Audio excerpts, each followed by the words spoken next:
विस्मय योग की भूमिका है।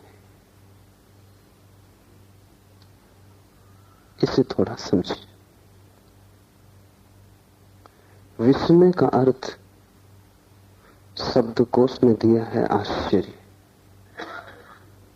पर आश्चर्य और विस्मय में एक बुनियादी भेद है, और वो भेद समझ में ना आए तो अलग अलग यात्राएं शुरू हो जाती। आश्चर्य विज्ञान की भूमिका है, विस्मय योग की।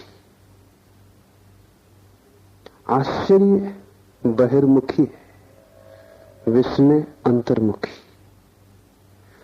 आश्चर्य दूसरे के संबंध में होता है, विस्मय स्वयं के संबंध।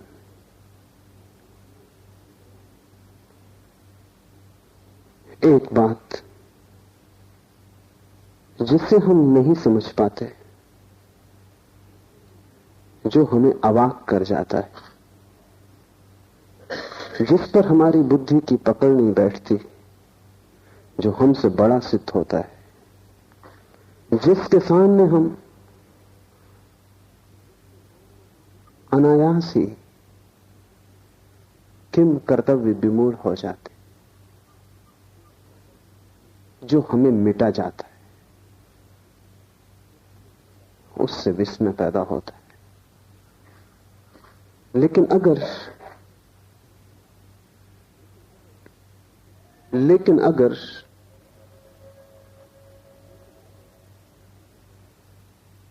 ये जो विस्मय की दशा भीतर पैदा होती है, अतर्क अचिंत्य के समक्ष खड़े होकर इस धारा को हम बहिर्मुखी कर दें, तो विज्ञान पैदा होता है। सोचने लगे पदार्थ के संबंध में, विचार करने लगे जगत के संबंध में, खोज करने लगे रहस्य की जो हमारे चारों ओर है, तो विज्ञान का जन्म होता है। विज्ञान आश्चर्य है। आश्चर्य का अर्थ है विस्मय बाहर की ओर यात्रा पर निकल गया। और आश्चर्य और विस्मय में यह भी फर्क है कि जिस चीज के प्रति हम आश्चर्यचकित होते हैं, हम आज नहीं कल उस आश्चर्य से परेशान हो जाएंगे, आश्चर्य से तनाव पैदा होगा। इसलिए आश्चर्य को मिटाने की कोशिश होती है। विज्ञान आश्चर्य से पैदा होता है, फिर आश्चर्य को नष्ट करता है, व्याख्या खोजता है, सिद्धांत खोजता है, सूत्र चाबियां खोजता है, और जब तक चैन नहीं लेता, जब तक कि रहस्य मिट ना जाए, जब तक कि ज्ञान हाथ में ना आ जाए, जब तक विज्ञान न कह सके कि हमने समझ लिया, तब तक चैन नहीं। विज्ञान जगत से आश्चर्य को मिटाने में लगा है। अगर विज्ञान सफल हुआ तो दुनिया में ऐसी कोई चीज न रह जाएगी जो आदमी न कह सके कि हम जानते। इसका अर्थ हुआ जगत में कोई परमात्मा न बचेगा, क्योंकि परमात्मा का अर्थ ही यह होता है कि जिसे हम जान भी लें तो भी दावा न किया जा सके कि हम जानते, जो हमारे जानने के बाद भी जानने को शेष रह जाए, जिसे जान जानकर भी हम चुकता न कर पाए, जिसके विस्मय को अंत करने का कोई उपाय नहीं। एक तो ऐसी वस्तुएं हैं जिन्हें हमने जान लिया, उन्हें हम ज्ञात कहें। कुछ ऐसी वस्तुएं हैं जिन्हें हमने जाना नहीं लेकिन जान लेंगे, उन्हें हम अज्ञात कहें। और कुछ ऐसा भी है इस जगत में जिसे हमने जाना भी नहीं है और हम जान भी ना पाएंगे, उसे हम अज्ञेय कहें। परमात्मा अज्ञेय है, वो तीसरा तत्व है। विज्ञान इसलिए परमात्मा को स्वीकार नहीं करता, क्योंकि विज्ञान कहता है ऐसा कुछ भी नहीं है जो न जाना जा सके। नहीं जाना होगा हमने अभी तक, हमारे प्रयास कमजोर हैं, लेकिन आज नहीं कल, केवल समय की बात है, हम जान लेंगे। एक दिन जगत पूरा का पूरा जान लिया जाएगा, उसमें अनजाना कुछ भी ना बचेगा। आश्चर्य से पैदा होता है और फिर आश्चर्य की हत्या में लग जाता है। इसलिए विज्ञान को मैं पितृघाती कहता हूं। जिससे पैदा होता है उसे मिटाने में लग जाता है। धर्म बिल्कुल विपरीत है। धर्म भी एक आश्चर्य भाव से पैदा होता है। उस आश्चर्य भाव को शिव सूत्र में विस्मय कहा है। फर्क इतना ही है कि जब किसी स्थिति में आश्चर्य से भर जाता है धार्मिक खोजी, तो वो बाहर की यात्रा पर नहीं जाता, वो स्वयं की यात्रा पर जाता है। जब भी कोई रहस्य उसे घेर लेता है तो वो सोचता है मैं जानूं कि मैं कौन। रहस्य अंतर्मुखी बन जाए, यात्रा खोज भीतर चलने लगे, पदार्थ की तरफ नहीं स्व की तरफ मेरी खोज उन्मुख हो जाए, मेरा संधान पहले उसे जानने में लग जाए कि मैं कौन हूं, तो विस्मय। और दूसरी बात समझ लेनी जरूरी है कि विस्मय कभी भी चुकता नहीं, जितना ही हम जानते हैं उतना ही बढ़ता है। इसलिए विस्मय एक विरोधाभास है, क्योंकि जानने से विस्मय नष्ट होना चाहिए। लेकिन बुद्ध या कृष्ण या शिव या जीसस, उनका विस्मय नष्ट नहीं होता। जिस दिन वे परम ज्ञान को उपलब्ध होते हैं उसी दिन उनका विस्मय भी परम होता है। उस दिन वे ऐसा नहीं कहते हमने सब जान लिया, उस दिन वे ऐसा कहते हैं कि सब जानकर भी सब जानने को शेष रह गया। उपनिषदों ने कहा है पूर्ण से पूर्ण निकाल लिया जाए तो भी पीछे पूर्ण शेष रह जाता है। सब जान लिया जाए तो भी सब जानने को शेष रह जाता है। इसलिए धार्मिक ज्ञान अहंकार का जन्म नहीं बनता, वैज्ञानिक ज्ञान अहंकार का जन्म बनेगा। धार्मिक ज्ञान में तुम जानने वाले कभी भी ना बनोगे, तुम सदा विनम्र रहोगे, और जितना तुम जानते जाओगे उतनी ही तुम्हें प्रतीति होगी कि मैं कुछ भी नहीं जानता हूं। परम ज्ञान के क्षण में तुम कह सकोगे मेरा कोई भी ज्ञान नहीं। परम ज्ञान के क्षण में ये पूरा अस्तित्व विस्मय हो जाएगा।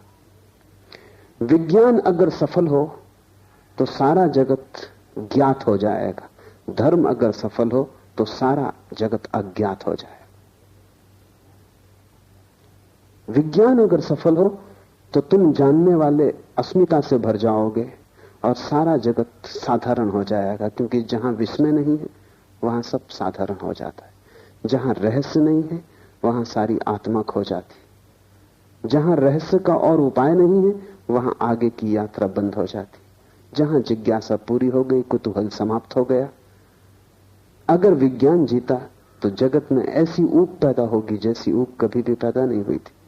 इसलिए अगर पश्चिम में लोग ज्यादा ऊब से भरे हैं, बोर्डम से भरे हैं, तो उसका मौलिक कारण विज्ञान है, क्योंकि लोगों के विस्मय की क्षमता कटती जा रही। लोग किसी भी चीज से चकित नहीं होते, चकित होना ही भूल गए। अगर तुम उनके सामने कुछ ऐसा सवाल भी रखो जो उलझाने वाला है तो भी वो कहेंगे कि सुलझ जाएगा, क्योंकि मौलिक रूप से ऐसी कोई भी वस्तु नहीं है विज्ञान की दृष्टि में जो अज्ञात सदा के लिए रह जाए। हम पर्दे उघाड़ ही लेंगे, लेकिन धर्म की यात्रा बड़ी उल्टी। जितने हम पर्दे उघाड़ते हैं पाते हैं रहस्य उतना सघन होता जाता है। जितने हम करीब आते हैं उतना ही पता चलता है कि जानना बहुत मुश्किल है। और जिस दिन हम परमात्मा के ठीक केंद्र में प्रवेश कर जाते हैं उस दिन सभी कुछ रहस्यपूर्ण हो जाता है। बुद्ध के लिए आकाश के तारे ही रहस्यपूर्ण नहीं है, जमीन पर पड़े कंकड़ पत्थर भी आश्चर्यपूर्ण हो गए। बुद्ध के लिए ये विराट ही रहस्य में नहीं है, क्षुद्र से क्षुद्र घटना भी रहस्यपूर्ण हो गई। एक बीज का जमीन से अंकुरित होना भी उतना ही रहस्यपूर्ण है जितना इस पूरी सृष्टि का जन्म। तो जैसे जैसे विस्मय घना होगा वैसे वैसे तुम्हारी आंखें छोटे बच्चे की तरह होती जाएंगी, क्योंकि छोटे बच्चे के लिए सभी कुछ विस्मय होता है। छोटे बच्चे को चलते देखो, वो रास्ते पे जा रहा, हर चीज उसे चौंकाती। एक रंगीन पत्थर उसे कोहिनूर मालूम होता है। तुम हंसते हो क्योंकि तुम ज्ञाता हो, तुम जानते हो ये रंगीन पत्थर है, पागल मत हो, ये कोहिनूर नहीं है। लेकिन छोटा बच्चा उस पत्थर को खीसे में रख लेना चाहता है। तुम कहोगे वजन मत ढो, और गंदा पत्थर है, कीचड़ में पड़ा है, फेंक इसे। लेकिन बच्चा उसे पकड़ता है क्योंकि तुम बच्चे को नहीं समझ पा रहे। बच्चे के लिए विस्मय, ये रंगीन पत्थर किसी कोहिनूर से कम कीमती नहीं। कीमत विस्मय की है, पत्थरों की थोड़ी कोई कीमत होती। एक तितली भी उसे इतना सम्मोहित कर लेती है जितना परमात्मा भी तुम्हें मिल जाए तो सम्मोहित नहीं करेगा। वो तितली के पीछे दौड़ना शुरू कर देता है। एक छोटे बच्चे की जैसी निर्मल दशा है, ऐसे विस्मय की परम स्थिति में, बुद्धत्व की स्थिति में किसी भी व्यक्ति की हो जाती। इसलिए जीसस ने कहा है कि जो छोटे बच्चों की तरह सरल होंगे वे ही केवल मेरे प्रभु के राज्य में प्रवेश कर सकेंगे। जीसस ने वही कहा है जो शिव इस सूत्र में कह रहे हैं, विस्मयो योग भूमिका।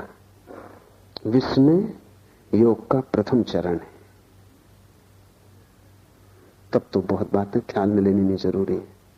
तुम्हारे पास जितना ज्ञान होगा उतनी ही योग की भूमिका मुश्किल हो जाएगी। तुम्हें जितना दम होगा कि मैं जानता हूं, उतना ही तुम योगी ना हो पाओगे। जितने शास्त्र तुम्हारे चित्त पर भारी होंगे उतना ही तुम्हारा विस्मय नष्ट हो गया। एक पंडित को पूछो परमात्मा के संबंध में तो वो ऐसे उत्तर देता है जैसे परमात्मा कोई उत्तर देने की बात हो, जैसे कि कोई उत्तर दिया जा सकता हो। पंडित को पूछो, उसके पास उत्तर रेडीमेड है। तुमने पूछा भी नहीं था, उसके पास उत्तर तैयार था। परमात्मा भी उसे अवाक नहीं करता, उसके पास सूत्र सब निश्चित है, वो तत्क्षण समझा देता है। लेकिन बुद्ध के पास जाओ, पूछो परमात्मा के संबंध में, बुद्ध चुप रह जाते। शायद तुम यही सोच के लौट आओगे, बहुत से पंडित बुद्ध के पास से यही सोच के लौट गए कि यह आदमी चुप रह गया, इसका मतलब है इसे पता नहीं। और यह आदमी इसलिए चुप रह गया कि विस्मय तो द्वार है। तुम अगर थोड़े समझदार होते तो तुम रुक गए होते इस आदमी के पास जिसने उत्तर नहीं दिया, और तुमने इस आदमी को समझने की कोशिश की होती, इसकी आंखों में झांका होता, इसके सत्संग में, इसकी सन्निधि में तुम रहे होते, क्योंकि इसे कुछ स्वाद मिल गया है और वो स्वाद इतना बड़ा है कि शब्द उसे कह नहीं सकते। और इसे कोई ऐसा दर्शन हुआ है जो उत्तर नहीं बनाया जा सकता। प्रश्न और उत्तर स्कूली बच्चों की बातें। तुम्हारा प्रश्न ही बेहुदा है। परमात्मा के संबंध में कोई प्रश्न नहीं पूछ सकता। विराट के संबंध में कोई प्रश्न कैसे पूछा जा सकता है? विराट के संबंध में तो प्रश्न उत्तर दोनों गिर जाते। तुम्हारा प्रश्न क्षुद्र है, इसलिए बुद्ध चुप रह गए। लेकिन तुम शायद ये सोच के लौटोगे कि इस आदमी को पता होता तो जवाब देता। इसने जवाब नहीं दिया, इसे पता नहीं। तुम पंडित को पहचानते हो क्योंकि तुम्हारा सिर भी शब्दों से भरा है। तुम ज्ञानी को न पहचान पाओगे क्योंकि ज्ञानी विस्मय से भरा है और तुम्हारा विस्मय नष्ट हो गया है। जगत में बड़ी से बड़ी दुर्घटना है और वो है विस्मय का नष्ट हो जाना। जिस दिन तुम्हारा विस्मय नष्ट होता है उसी दिन तुम्हारे छुटकारे का उपाय मुश्किल हो गया। जिस दिन तुम्हारा विस्मय नष्ट हुआ उसी दिन तुम्हारा बाल हृदय मर गया, जड़ हो गया, तुम बूढ़े हो गए। क्या अब भी तुम चौंकते हो?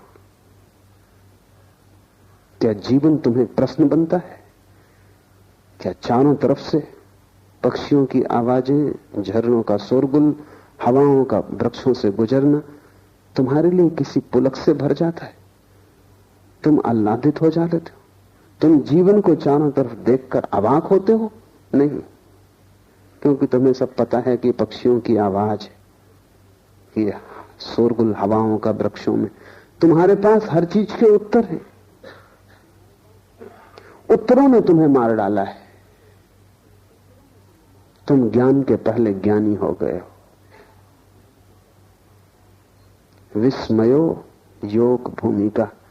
और जो व्यक्ति योग में प्रवेश करना चाहे, विस्मय उसके लिए द्वार है। अपने बचपन को वापस लौटाओ, फिर से पूछो, फिर से कुतूहल करो, फिर से जिज्ञासा जगाओ, तो तुम्हारे भीतर जहां जहां जीवन के स्रोत सूख गए हैं फिर हरे हो जाएंगे। जहां जहां पत्थर अड़ गए हैं वहां वहां झरना फिर प्रकट हो जाएगा। तुम फिर से आंख खोलो और चारों तरफ देखो, सब उत्तर झूठे हैं, क्योंकि सब तुम्हारे उत्तर उधार हैं। तुमने खुद कुछ भी नहीं जाना है, लेकिन तुम उधार ज्ञान से ऐसे भर गए हो कि तुम्हें प्रतीति होती है कि मैंने जान लिया। विस्मय को जगाओ। तुम्हारे आसन प्राणायाम से कुछ भी ना होगा जब तक विस्मय ना जग जाए, क्योंकि आसन प्राणायाम सब शरीर के हैं। ठीक है, शरीर शुद्धि होगी, शरीर स्वस्थ होगा, लेकिन शरीर की शुद्धि या शरीर का स्वास्थ्य तुम्हें कोई परमात्मा से न मिला देगा। विस्मय मन की शुद्धि है। विस्मय का अर्थ है मन सभी उत्तरों से मुक्त हो गया। विस्मय का अर्थ है तुमने हटा दिया उत्तरों का कचरा, तुम्हारा प्रश्न फिर नया और ताजा हो गया और तुमने अपने अज्ञान को समझा। विस्मय का अर्थ है मुझे पता नहीं। पांडित्य का अर्थ है मुझे पता है। जितना तुम्हें पता है उतने ही तुम गलत हो। जब तुम सरल भाव से कहते हो मुझे कुछ भी पता नहीं, सारा जगत अज्ञात है, जो भी मुझे पता है वो भी काम चलाऊ है, मैंने अभी कुछ भी नहीं जाना है। ऐसी प्रतीति जितनी गहरी तुम्हारे हृदय में बैठ जाएगी, तुमने योग का पहला कदम उठाया। फिर दूसरे कदम आसान है, लेकिन अगर पहला कदम ही चूक जाए तो फिर तुम कितनी ही यात्रा करो, उससे कुछ हल नहीं होता, क्योंकि जिसका पहला कदम गलत पड़ा वो मंजिल पे नहीं पहुंच सकेगा। पहला कदम जिसका सही है उसकी आधी यात्रा पूरी हो गई। और विश्व में पहला कदम, थोड़ा गौर से देखो, तुम्हारे पास ज्ञान है। तुम भी थोड़े गौर से देखोगे तो समझ लोगे ज्ञान नहीं, सब कचरा है, इकट्ठा कर लिया है शास्त्र से, गुरुओं से, संतों से, और उसे तुम बहुमूल्य थाती की तरह संजोए बैठे हो। उसने तुम्हें कुछ भी नहीं दिया, सिर्फ तुम्हारे विस्मय की हत्या कर दी। तुम्हारा विस्मय तड़फ रहा है, मरा हुआ पड़ा है। अब तुम चौंकते नहीं, अब तुम्हें कोई भी चीज चौंकाती नहीं। एक ईसाई फकीर हुआ, एक हाट, उसने एक बड़ी अनूठी बात कही। उसने कहा संत वो है जिससे हर चीज चौंकाती, हर चीज, छोटी छोटी घटनाएं जिसे चौंका देती। पानी में पत्थर गिरता है, आवाज होती, लहरें उठती, संत को चौंका देती। ये इतना विस्मयपूर्ण है, इतना रहस्यपूर्ण है। संत श्वास लेता है, जीता है, ये भी काफी चौंकाने वाला है। एक हाट रोज सुबह की प्रार्थना में परमात्मा को कहता था, आज फिर सुबह हुई, आज फिर सूरज उगा, तेरी लीला अपार है। न उगता तो क्या करते, क्या उपाय था? आदमी बेबस है। एक आहट कहता, आज सांस आती है, कल ना आए, क्या करूंगा? तुम सांस ले तो ना सकोगे, सांस तुम्हारे बस में तो नहीं है। इतने पास है श्वास, फिर भी तुम उसके मालिक नहीं हो। गई बाहर और न लौटी तो नहीं लौटेगी। इतने पास जो है उसके भी हम ज्ञाता और मालिक नहीं है। और ख्याल हमें यह है कि हम सब कुछ जानते हैं। तुम्हारे सब जानने ने ही तुम्हें मारा। इस कचरे को हटा दो और हल्के हो जाओ। तत्क्षण तुम्हारी आंखें जब ज्ञान से न भरी होंगी तब रहस्य से भर जाएंगी। उस रहस्य की अंतर यात्रा का नाम विस्मय है, बहिर यात्रा का नाम आश्चर्य है। अगर उस रहस्य को तुमने पदार्थों पर लगा दिया तो तुम एक वैज्ञानिक हो जाओगे। अगर उस रहस्य को तुमने स्वयं की सत्ता पर लगा दिया तो तुम एक महायोगी हो जाओगे। और दोनों के परिणाम भिन्न होंगे, क्योंकि आश्चर्य हिंसात्मक है, विस्मय अहिंसात्मक है। आश्चर्य जिस तरफ लग जाता है उसी को तोड़ने लगता है, विश्लेषण करता है, क्योंकि आश्चर्य में एक बेचैनी है, विस्मय में एक रस है। इस फर्क को भी ठीक से समझ लो, शब्दकोश में वो नहीं लिखा हुआ है। लिखा भी नहीं जा सकता, क्योंकि शब्दकोश बनाने वाले को कोई विस्मय का पता भी नहीं है। आश्चर्य हिंसात्मक है, आक्रामक है। तुम जिस चीज के प्रति आश्चर्य से भरते हो, एक तनाव पैदा हो जाता है। उस तनाव को हल करना ही पड़ेगा। जब तक वो जिज्ञासा पूरी न हो जाएगी, जब तक तुम जान न लोगे, तब तक एक बेचैनी तुम्हारे सिर पे सवार रहेगी। वो जो वैज्ञानिक अपनी प्रयोगशाला में लगा रहता 18 घंटे, वो किस लिए लगा है? एक बेचैनी है, जैसे एक भूत प्रेत ने उसे पकड़ लिया है, और जब तक वो उसको हल न कर लेगा तब तक वो लगा ही रहेगा। लेकिन विस्मय आक्रामक नहीं, और विस्मय एक बेचैनी नहीं, बल्कि विस्मय एक विश्राम है। जब कोई व्यक्ति विस्मय से भरता है तो एकदम विश्राम से भर जाता है। विस्मय को मिटाना नहीं है, विस्मय को पीना है, विस्मय का स्वाद लेना है, विस्मय में लीन हो जाना है, एक हो जाना है। आश्चर्य मिटाने में लग जाता है, विस्मय जीने में लग जाता है। विस्मय जीवन की एक शैली है, आश्चर्य मनुष्य के मन का एक हिंसात्मक रूप है।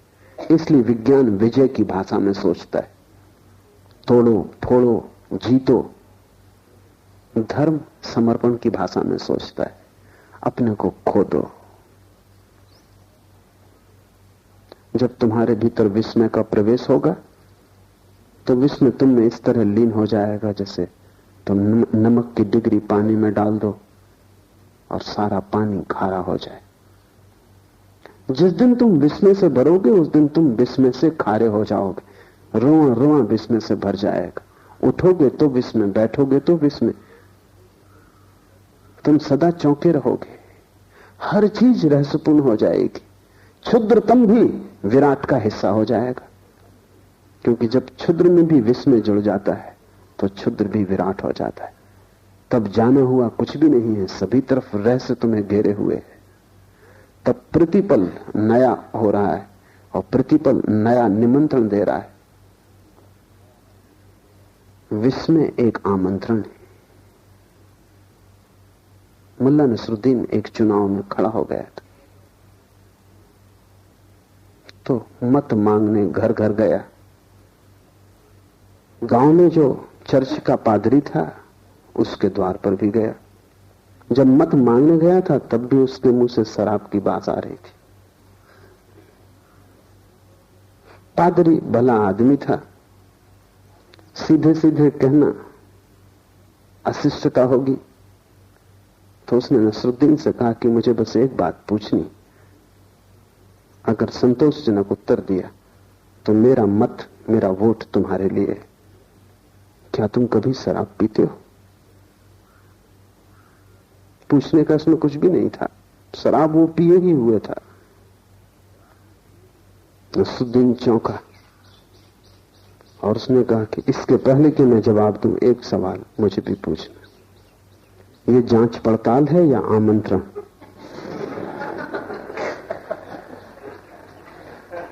इज दिस एन इंक्वायरी और एन इन्विटेशन?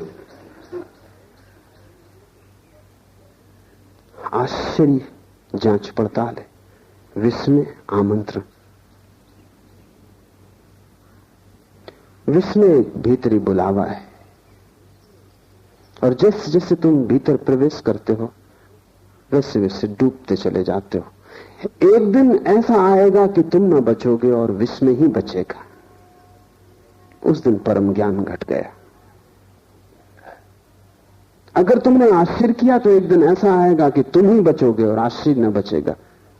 ये विज्ञान की निष्पत्ति। अहंकार बचेगा, आश्चर्य नष्ट हो जाएगा। अगर विस्मय की यात्रा पर गए तो तुम नष्ट हो जाओगे, विस्मय बचेगा।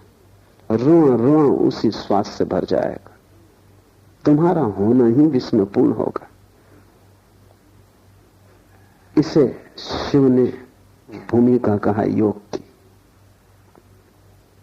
ज्ञान को हटाओ, विस्मय से भरो। और अब कठिन लगेगा शुरू में, क्योंकि तुम्हें ख्याल है कि तुम सब जानते हो। D.H. लॉरेंस एक बड़ा विचारक, कीमती मूल्यवान विचारक हुआ। एक छोटे बच्चे के साथ बगीचे में घूम रहा था। उस छोटे बच्चे ने पूछा, why the trees are green? वृक्ष हरे क्यों? छोटे बच्चे ही ऐसे सवाल पूछ सकते हैं, इतने ताजे सवाल। तुम तो ये सवाल ही नहीं सोच सकते। तुम कहोगे वृक्ष हरे हरे हैं, इसमें पूछना क्या? ये कोई सवाल है? ये बच्चा मूड है। लेकिन तुम फिर से सोचो, वृक्ष हरे क्यों? तुम्हें सच में उत्तर पता है? शायद तुम में कोई विज्ञान का विद्यार्थी हो तो वो कहेगा क्लोरोफिल के कारण। मगर इससे कोई बच्चे के प्रश्न का हल तो नहीं होता। बच्चा पूछेगा कि वृक्ष में क्लोरोफिल क्यों है? आखिर क्लोरोफिल को वृक्ष में होने की क्या जरूरत है और आदमी में क्यों नहीं? और क्लोरोफिल कैसे वृक्षों को खोजता रहता है? क्यों का कोई सवाल क्लोरोफिल से होता नहीं हल। विज्ञान जो भी जवाब देता है सब ऐसे ही है। उससे प्रश्न सिर्फ एक सीढ़ी और पीछे हट जाता है बस। अगर तुम जरा समझदार हो तो प्रश्न फिर उठा सकते हो। विज्ञान के पास क्यों का कोई उत्तर नहीं। इसलिए विज्ञान विस्मय को नष्ट कर नहीं सकता, सिर्फ भ्रम पैदा करता है नष्ट करने का। लेकिन D.H. लॉरेंस कोई वैज्ञानिक नहीं था, वो एक कवि था, एक उपन्यासकार था। उसके पास संचेतना थी सौंदर्य की। वो खड़ा हो गया, वो सोचने लगा। उसने बच्चे से कहा कि मौका दो, क्योंकि मुझे खुद ही पता नहीं। तुम्हारे बच्चे ने भी तुमसे कई बार ऐसे सवाल किए होंगे। तुमने कभी कहा कि मुझे पता नहीं? उस अहंकार को चोट लगेगी। हर बाप सोचता उसे पता है। बच्चा पूछता, बाप जवाब देता है। इन्हीं जवाबों के कारण बाप प्रतिष्ठा खोता है बाद में, क्योंकि बच्चे को एक न दिन पता चल जाता है कि पता तुम्हें कुछ भी न था। तुम नाहक ही जवाब देते रहे। जैसा अज्ञानी मैं हूं वैसे ही तुम हो। तुम्हारी उम्र ज्यादा थी, तुम्हारा अज्ञान जरा पुराना था, बस इतनी ही बात थी। लेकिन छोटे बच्चे को तुम जवाब दे दे तो छोटा बच्चा भरोसा करता है, वो मान लेता है कि ठीक है होगा। लेकिन कितने दिन तक मानेगा? D.H. लॉरेंस खड़ा हो गया। उसने कहा कि मैं सोचूंगा, और अगर तुम ज्यादा ही जिद करो तो बस इतने कह सकता हूं कि वृक्ष हरे हैं क्योंकि हरे। इसमें कोई और उत्तर नहीं। मैं खुद ही इसी रहस्य से भरा हुआ हूं। अगर तुम आंख से थोड़े ज्ञान का पर्दा हटाओगे तो तुम पाओगे चारों तरफ रहस्य खड़ा हुआ है। वृक्ष हरे हैं, ये भी रहस्यपूर्ण है। हरे वृक्षों में लाल फूल लग रहे हैं, ये भी रहस्यपूर्ण है। एक छोटे से बीज में इतने इतने बड़े विराट काय वृक्ष छिपे हैं, ये भी रहस्यपूर्ण है। एक बीज को तुम संभाल के रखे रहो, सैकड़ों हजारों साल के बाद वो वृक्ष प्रकट हो जाता है। जीवन शाश्वत मालूम होता है। हर घड़ी रहस्य से भरी है, पर तुमने जैसे अपनी आंखें बंद कर ली, तुम निश्चिंत हो गए हो। निश्चिंतता तुम्हारी जड़ता है, तुम झिझकते भी नहीं। इसमें कुछ कारण है, क्योंकि इससे अहंकार को आश्वासन मिला रहता है कि मैं जानता हूं, मैं जानता हूं तो एक सुरक्षा बनी। मैं नहीं जानता तो सब सुरक्षा खो जाती। पता तुम्हें कुछ भी नहीं है, लेकिन ये बात पीड़ा देती है कि मुझे कुछ भी पता नहीं। इसलिए तुम कुछ भी पकड़ लेते हो। तिनके पकड़ लेता है डूबता आदमी और तिनकों के सहारे ले लेता है। ये तुम जो पकड़े हो ये तिनका भी नहीं है। तिनके से शायद कोई कभी बच भी जाए, पर तुमने जो पकड़ा है वो तो तिनका भी नहीं, वो तो सिर्फ सपना है, सिर्फ कोरे शब्द हैं। एक आदमी पक्का मान के बैठा है कि उसे ईश्वर का पता है। ये बात ही बेहूदी है कि कोई आदमी कहे मुझे पक्का पता है। पक्के का मतलब होता है तुम ईश्वर के रहस्य को भी खोज लिए। पक्के का अर्थ होता है कि तुम उसके भी आर पार गुजर गए, उसको भी नाप जोख लिया। पक्के का अर्थ होता है वो भी माप लिया गया, तुमने तौल लिया तराजू पर, जांच पड़ताल कर ली प्रयोगशाला में। पक्के का क्या अर्थ होता है? एक दूसरा आदमी है जिसको पक्का पता है कि ईश्वर नहीं। ये दोनों मूल हैं। और दोनों की बीमारी एक है। एक अपने को आस्तिक कहता है, एक नास्तिक, पर दोनों में जरा भी फर्क नहीं है। गहरे में दोनों की बीमारी एक है कि दोनों मानते हैं हमें पता है, और दोनों में विवाद खड़ा होता है। ज्ञान से विवाद पैदा होता है, विस्मय से संवाद पैदा होता है। जब तुम विस्मय से भरोगे तो तुम्हारे जीवन में एक संवाद आएगा। महावीर के पास कोई जाता और कहता ईश्वर है तो वो कहते हैं, कोई नास्तिक जाता और कहता ईश्वर नहीं तो वो कहते हैं कि नहीं है। कोई दोनों को न मानने वाला अज्ञेयवादी एग्नोस्टिक पहुंच जाता तो महावीर उससे कहते है भी और नहीं भी।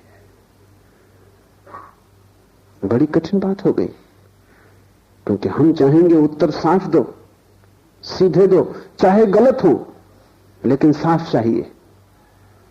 और ध्यान रखें, ये जगत इतना जटिल है कि यहां साफ उत्तर गलत ही होंगे। यहां जो उत्तर विरोधाभासी नहीं है वो गलत होगा। यहां जो उत्तर अपने से विपरीत को भी समा लेता है वही सही होगा, क्योंकि जगत अपने से विपरीत को समाये हुए है। यहां जन्म भी है और मृत्यु भी है। यहां साफ सुथरा रास्ता नहीं है। यहां अंधेरा भी है और प्रकाश भी है। यहां शुभ भी है, अशुभ भी है। यहां दोनों साथ साथ जी रहे हैं। यहां पापी और पुण्यात्मा अलग अलग नहीं है, दोनों साथ जी रहे हैं। दोनों एक ही सिक्के के दो पहलू हैं। परमात्मा दोनों को अपने में समाये हुए। अस्तित्व बड़ा है, वो कोई तर्क की कसौटी पर कटा हुआ नहीं है, अतर्क है। वहां दोनों एक दूसरे में मिले हुए हैं। ऐसा हुआ कि जुन्नैद ने एक रात प्रार्थना की परमात्मा से कि मैं जानना चाहता हूं इस गांव में कोई ऐसा आदमी है जो महापापी हो, क्योंकि उसको देखकर, उसको समझ के मैं पाप से बचने की कोशिश करूंगा।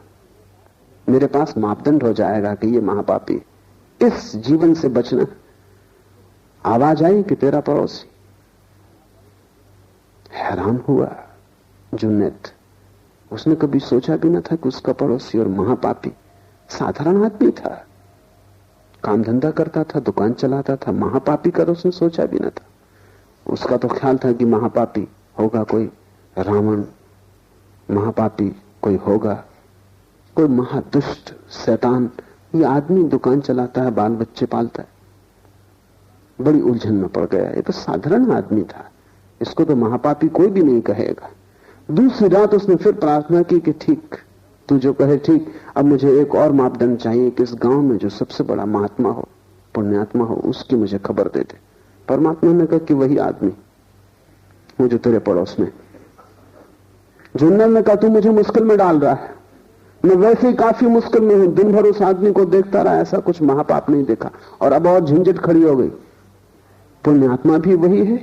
तो आवाज आई, मेरी दुनिया में दोनों जुड़े, सिर्फ बुद्धि तोड़ के चीजों को देखती है। यहां बड़े से बड़े संत के पीछे भी छाया पड़ती, यहां बड़े से बड़े पापी के चेहरे पर भी रोशनी है। इसीलिए तो यह संभव होता है कि पापी चाहे तो संत हो जाए, संत चाहे तो पापी हो जाए। इतनी आसानी से बदलाहट इसलिए तो संभव है कि दोनों छिपे हैं एक में ही। अंधेरा और उजेला अलग अलग नहीं है, रात और दिन जुड़े हैं। तर्क तोड़ता है और साफ रास्ते बनाता है। तर्क ऐसे है जैसे कि तुमने एक छोटा सा बगीचा बना लिया हो, साफ सुथरा, कटा पिटा। जीवन जंगल की तरह, वहां कुछ साफ सुथरा नहीं है, वहां सब चीजें एक दूसरे से उलझी। जो जीवन को समझने चला है उसे साफ कटे कटाए उत्तरों से बचने की क्षमता चाहिए। उनको पकड़ लेने में सुरक्षा है, क्योंकि तुम्हें आश्वासन हो जाता है कि ठीक मुझे पता है। जैसे तुम्हें लगता है मुझे पता है, तुम्हारी हिम्मत आ जाती, जिंदगी में चलने में भरोसा आ जाता है। इसलिए तुम डरते हो ज्ञान छोड़ने से, इसलिए बड़ी पीड़ा होती। तुमसे कोई धन छीन ले इतनी मुसीबत नहीं, फिर कमा लेंगे। और धन तो मिट्टी थी, तुम जानते ही थे। तुमसे कोई पद छीन ले कोई बड़ी चिंता की बात नहीं है, तुम खुद भी त्याग सकते हो। लेकिन ज्ञान, तो इधर मैं देखता हूं एक अनूठी घटना घटती। एक आदमी समाज छोड़ देता है, गांव छोड़ देता है, घर छोड़ देता है, पत्नी परिवार छोड़ देता है, लेकिन अगर वो जैन था तो हिमालय पे भी जैन रहता है, हिंदू था तो हिंदू रहता है, मुसलमान था तो मुसलमान रहता है। जिस समाज को छोड़ के भाग आया उसी ने ये मुसलमान होना दिया था, उसी ने ये ज्ञान दिया था कि तुम मुसलमान हो, ये कुरान सच्ची किताब, सब किताबें बाकी गलत। सबको छोड़ आया लेकिन ज्ञान को बचा के आ जाता है हिमालय पर।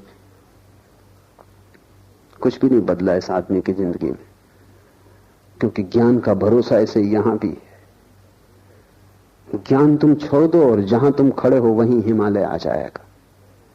हिमालय का अर्थ ही इतना है कि जहां सब रहस्यपूर्ण है, जहां उतुंग शिखर है जिन्हें तुम छू ना सकोगे, और जहां अनंत खाइयां हैं जिनमें तुम उतर ना सकोगे,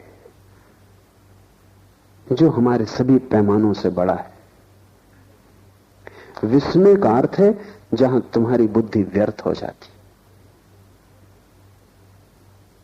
जहां तुम्हारा अहंकार असमर्थ हो जाता है, जहां तुम एकदम असहाय हो जाते हो।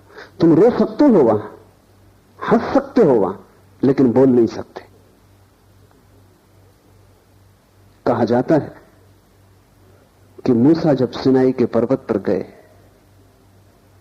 तो रोए भी, हंसे भी, पर बोले नहीं। पीछे लौट के जब उनके शिष्यों ने पूछा कि ये क्या हुआ, परमात्मा सामने मौजूद था और परमात्मा ने खुद कहा, मोसेस जूते बाहर उतार के आ, क्योंकि पवित्र भूमि है, यहां मैं मौजूद हूं। तो तुमने जूते उतारे, तुम रोए भी, तुम हंसे भी, बोले क्यों नहीं? ये मौका क्यों छोड़ दिया? जो भी पूछने जैसा था पूछ लेना था। एक कुंजी तो मांग ही लेनी थी जिससे सभी ताले खुल जाते। मौसेस ने कहा जब वो सामने था तब बुद्धि खो गई, तब हृदय ही बचा। खुशी में रोया भी, खुशी में हंसा भी। और ये मजा है जिंदगी का कि खुशी में तुम रो भी सकते हो और हंस भी सकते हो। इसलिए ये मत सोचना कि जो रोता है वो दुख में ही रोता है, वो तर्क का हिसाब है। जिंदगी तर्क को मानती नहीं। सब तर्क की सीमाओं को तोड़ के जिंदगी की नदी बाढ़ की तरह बहती। आदमी खुशी में रो भी सकता है, तब उसके आंसुओं का गुणधर्म बदल जाता है, तब उसके आंसुओं में आनंद की झलक होती। हंस भी सकता है। ये विपरीत एक को ही प्रकट करने वाले बन सकते हैं, यही जीवन का रहस्य है। तो मोसेस ने कहा हृदय ही बचा, मेरी बुद्धि तो खो गई। जहां मैंने जूते छोड़े लगता है वहीं सिर भी छूट गया। और मंदिर के बाहर जूते ही मत छोड़ना, सिर भी वहीं रखाना। जूतों के साथ जो सिर को रखाएगा मंदिर के बाहर, वही मंदिर में प्रविष्ट होता है। और जूते और सिर का बड़ा जोड़ है, इसलिए जब तुम किसी से गुस्से में आ जाते तो जूता उसके सिर में मारते। साधु अपना ही जूता अपने सिर में मार लेता है। ये दो छोर हैं, ये दो अतियां हैं। एक तरफ जूते हैं, एक तरफ सिर है। दोनों के मध्य में तुम हो, और वो जो मध्य बिंदु है तुम्हारा, वहां सभी विपरीत मिल रहे हैं। वहां तुम्हारे पैर और वहां तुम्हारा सिर मिल रहा है, वही हृदय है। तो मोसेस ने कहा रोया, हंसा, क्योंकि विस्मय से भर गया, अवाक रह गया। मोसेस ने कहा अब सो ना सकूंगा, अब जो देखा है उसे अनदेखा ना कर सकूंगा। अब जो हो गया अब उसका मिटना नहीं हो सकता। वो मौजूद जो पहले था अब बचा नहीं। अब मैं दूसरा ही आदमी हूं, ये एक नया जन्म। इसको हिंदू द्विज कहते हैं, जब कोई आदमी का ऐसा दूसरा जन्म हो जाए। सभी ब्राह्मण द्विज नहीं है, कभी कभी कोई ब्राह्मण द्विज हो पाता है। द्विज का मतलब जनेऊ पहन लेने से नहीं। द्विज शब्द का अर्थ है दोबारा जिसका जन्म हो। ये मोसेस ने कहा कि अब मैं द्विज हूं, ट्वाइस बॉर्न, अब मैं दूसरा आदमी हूं। अब वो आदमी मर गया। विस्मय से अगर तुम गुजरोगे तो तुम्हारा पुराना मर जाएगा और नए का जन्म होगा। और अगर तुम विस्मय में ठहर गए तो प्रतिपल नया जन्मता है और पुराना नष्ट होता है। प्रतिपल पुराना जाता है और नया आता है। फिर तुम्हारी धारा शाश्वत है। फिर तुम कभी जराजीर्ण न होगे, फिर तुम्हें शाश्वत जीवन की स्फुरणा मिल गई। इसलिए शिव कहते हैं विस्मय योग की भूमिका है। दूसरा सूत्र है स्वपदम शक्ति, स्व में स्थिति शक्ति है, विस्मय भूमिका है। विस्मय का अर्थ है भीतर की तरफ यात्रा है। मैं कौन हूं, इस प्रश्न की अंतर खोज। बाहर गए आश्चर्य, बाहर गए तर्क, बाहर गए विज्ञान, भीतर आए विस्मय, ध्यान, प्रार्थना, सारी विधि बदल जाती। विस्मय तुम्हें भीतर लाएगा, क्योंकि जब सारा जगत रहस्यपूर्ण मालूम पड़ेगा तब एक ही प्रश्न महत्वपूर्ण रह जाएगा कि मैं कौन हूं। यह विस्मय का मौलिक आधार है कि मैं कौन हूं। और जब तक मैं इस मैं को ही न जान लूं तब तक मैं जिसे जानने चला हूं वो यात्रा हो नहीं सकती। कैसे मैं जानूंगा इन वृक्षों को, कैसे मैं जानूंगा तुम्हें, कैसे जानूंगा पर को, जब मैं ही अभी अज्ञात और अज्ञान में हूं, जब मुझे मेरा ही पता नहीं।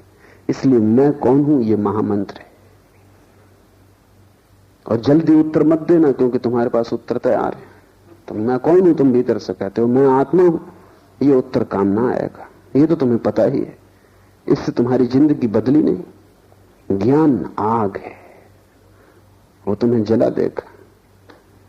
जब तुम कहते हो मैं कौन हूं और भीतर से आवाज आती है, वो भीतर की आवाज नहीं है, वो तुम्हारा सिर बोल रहा है। सिर में छिपे शास्त्र बोल रहे हैं, स्मृति बोल रही है। जब तुम कहते हो मैं आत्मा हूं तो ये 2 कौड़ी का है, इसका कोई मूल्य नहीं, क्योंकि इससे तुम बदले नहीं। ये आग नहीं है, ये राख है। इसमें कभी अंगारा रहा होगा, किसी ऋषि को इसमें अंगारा रहा होगा, तुम्हारे लिए तो ये सिर्फ राख है। जिसलिए अंगारा रहा वो तो खो गया इस जगत से, तुम राख को ढो रहे हो।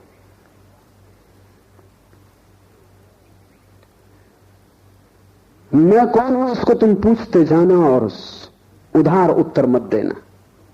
जब भी उधार उत्तर आए कहना कि मेरा उत्तर नहीं, मेरा जाना नहीं, मेरा कैसे हो सकता है।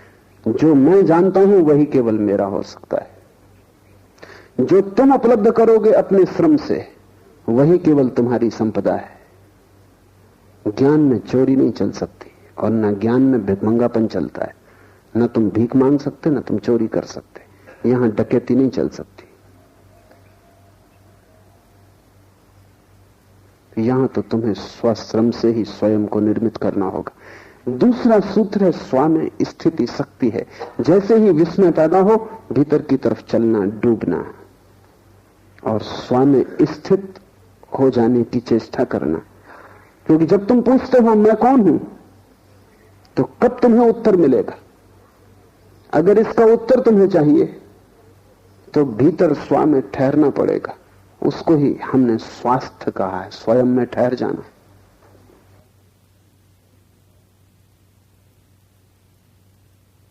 दौड़ते हुए तुम कैसे देख पाओगे? तुम्हारी हालत ऐसी है कि तुम एक तेज रफ्तार की कार में जा रहे हो,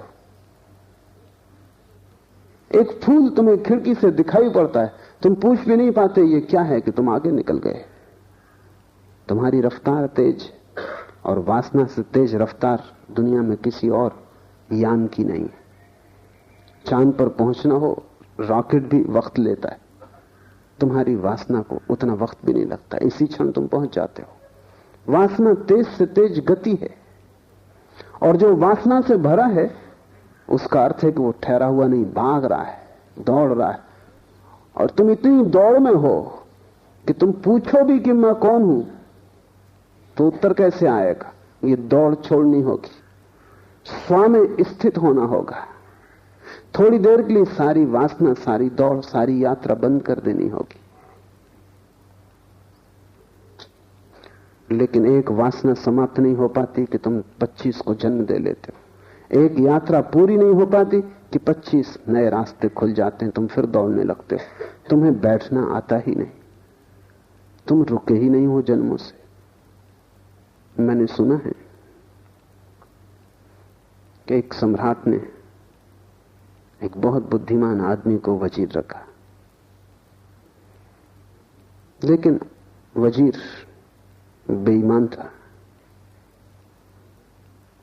और उसने जल्दी ही साम्राज्य के खजाने से लाखों करोड़ों रुपए उड़ा दिए।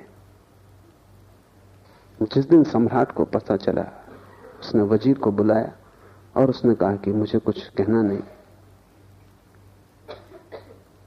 जो तुमने किया है वो ठीक नहीं और ज्यादा मैं कुछ कहूंगा नहीं। तुमने भरोसे को तोड़ा। बस इतना ही कहता हूं कि तुम अपना मुंह मुझे मत दिखाओ, इस राज्य को छोड़कर चले जाओ और व्यर्थ की बातचीत इसमें न फैले, इसलिए मैं किसी को भी इस संबंध में कुछ न कहूंगा। तुम्हें भी कोई किसी से कुछ कहने की जरूरत नहीं।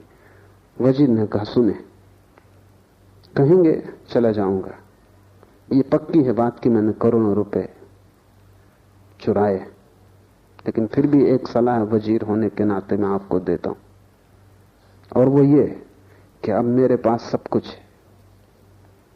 बड़ा महल है, पहाड़ पर बंगले हैं, समुद्र के किनारे बंगले हैं, सब कुछ मेरे पास है, पीढ़ियों दर पीढ़ियों तक। अब मुझे कुछ कमाने की जरूरत नहीं, बच्चों को कुछ कमाने की जरूरत नहीं। आप मुझे अलग करके दूसरे आदमी को वजीर रखेंगे, उसको फिर आबासा से शुरू करना पड़ेगा। सम्राट बुद्धिमान था, उसकी बात समझ में आ गई।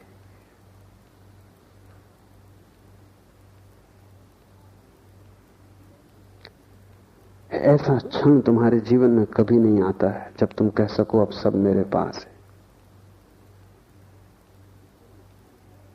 जिस दिन ये क्षण आ जाएगा उसी दिन दौड़ बंद होगी, अन्यथा तुम हर घड़ी आबासा से शुरू कर रहे हो। हर घड़ी नई वासना पकड़ लेती है, नया चोर आ जाता है, नया लुटेरा खजाना तोड़ने लगता है।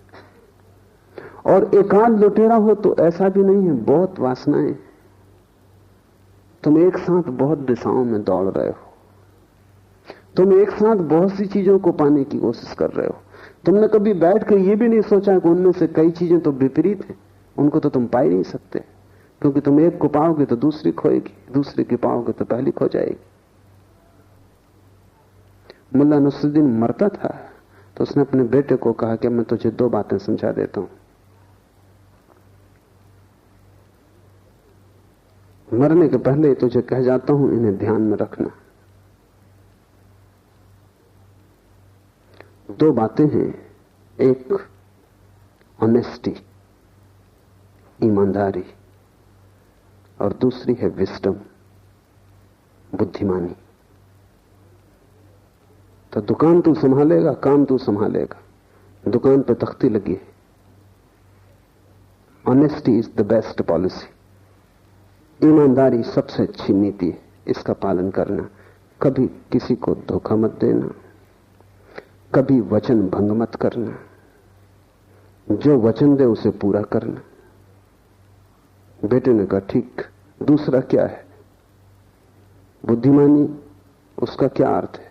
नसरुद्दीन ने कहा भूल के कभी किसी को वचन मत देना।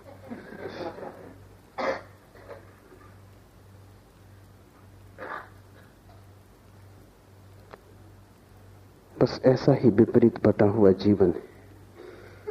ईमानदारी भी और बुद्धिमानी भी दोनों संभालने की कोशिश है। वचन पूरा करना ईमानदारी का लक्ष्य, वचन कभी मत देना बुद्धिमानी का लक्ष्य। इधर तुम चाहते हो कि लोग तुम्हें संत की तरह पूजें, और इधर तुम चाहते हो कि तुम पापी की तरह मजे भी लूटो। बड़ी कठिनाई है। इधर तुम चाहते हो कि राम की तरह तुम्हारे चरित्र का गुणगान हो, लेकिन उधर तुम रावण की तरह दूसरे की स्त्रियों को भगाने में तत्पर हो। तुम असंभव संभव करना चाहते हो, तुम होना तो रावण जैसे चाहते हो, प्रतिष्ठा राम जैसी चाहते हो, बस तब तुम मुश्किल में पड़ जाते हो। तब विपरीत दिशाओं में तुम्हारी यात्रा चलती है और अनंत तुम लक्ष्य बना लेते हो, उन सब में तुम बट जाते हो, टुकड़े टुकड़े हो जाते हो। जीवन के आखिर में तुम पाओगे कि जो भी तुम लेके आए थे वो खो गया। एक बहुत बड़ा जुआड़ी हुआ। बहुत समझाया पति ने, परिवार ने, मित्रों ने, लेकिन सुना नहीं। धीरे धीरे सब खो गया। एक दिन ऐसी हालत आ गई कि सिर्फ 1 रुपया घर में बचा। पत्नी ने कहा अब तो चौंको, अब तो संभलो। पति ने कहा जब इतना सब चला गया और 1 रुपया ही बचा है तो आखिरी मौका मुझे और दे। कौन जाने 1 रुपये से भाग्य खुल जाए। जुआड़ी सदा ऐसा ही सोचता है। और फिर उसने कहा कि जब लाखों चले गए और अब 1 ही बचा, अब 1 के लिए क्या रोना धोना, और 1 रुपये चले जाएगा, कोई बचने वाला नहीं, लगा लेने दांव पे इस पे भी। पत्नी ने भी सोचा कि अब जब सभी चला गया और 1 ही बचा, 1 कोई टिकने वाला वैसे भी क्या है, सांझ के पहले खत्म हो जाएगा, तो ठीक है तू जा अपनी आखिरी इच्छा भी पूरी कर ले। जुआरी गया जुए के अड्डे पर, बड़ा चकित हुआ। हर बाजी जीतने लगा। 1 के 1000 हुए, 1000 के 10,000 हुए, 10,000 के 50,000 हुए, 50,000 के लाख हो गए, क्योंकि वो इकट्ठे दांव पे लगाता गया। फिर उसने लाख भी लगा दिए और कहा बस अब ये आखिरी हल हो गया सब, और वो सब हार गया।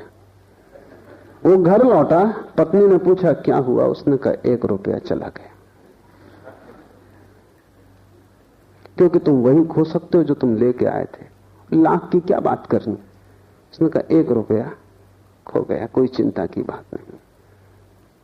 वो दांव खराब गया, पर उसने ये बात न कही कि लाख हो गए थे। ठीक ही किया, क्योंकि जो तुम्हारे नहीं थे उनके खोने का सवाल भी क्या है। मरते वक्त तुम पाओगे जो आत्मा तुम लेके आए थे वो तुम गंवा के जा रहे हो, बस 1 खो जाएगा। बाकी तुमने जो गंवाया, जोड़ा, मिटाया, बनाया, उसका कोई बड़ा हिसाब नहीं है। अंतिम हिसाब में उसका कोई मूल्य नहीं। तुमने लाखों जीते हो तो भी मौत के वक्त तो वो सब छूट जाएंगे। हिसाब 1 का रह जाएगा, वो 1 तुम हो। और अगर तुम उस 1 में ठहर गए तो तुम जीत गए। अगर तुम उस 1 में आ गए, रम गए, उसके लिए शिव कह रहे हैं स्व में स्थिति शक्ति है। तुम दुर्बल हो, दीन हो, दुखी हो, उसका कारण ही नहीं कि तुम्हारे पास रुपए कम है, मकान नहीं है, धन दौलत नहीं है। तुम दीन हो, दुखी हो, क्योंकि तुम स्वयं में नहीं हो। स्वयं में होना ऊर्जा का स्रोत है। वहां ठहरते ही व्यक्ति महा ऊर्जा से भर जाता है। जीसस से किसी ने पूछा कि मैं क्या करूं, मैं बहुत दीन हूं, गरीब हूं, दुखी हूं। जीसस ने कहा तू कुछ और मत कर, पहले परमात्मा के राज्य को खोज ले, से सब अपने आप पीछे चला आएगा। 1 को खोज लेने से सब पीछे चला आता है, और 1 को गंवा देने से सब गंवा दिया जाता है। वो 1 तुम हो, और वही तुम्हारी संपदा है, क्योंकि उसी को लेके तुम आए हो।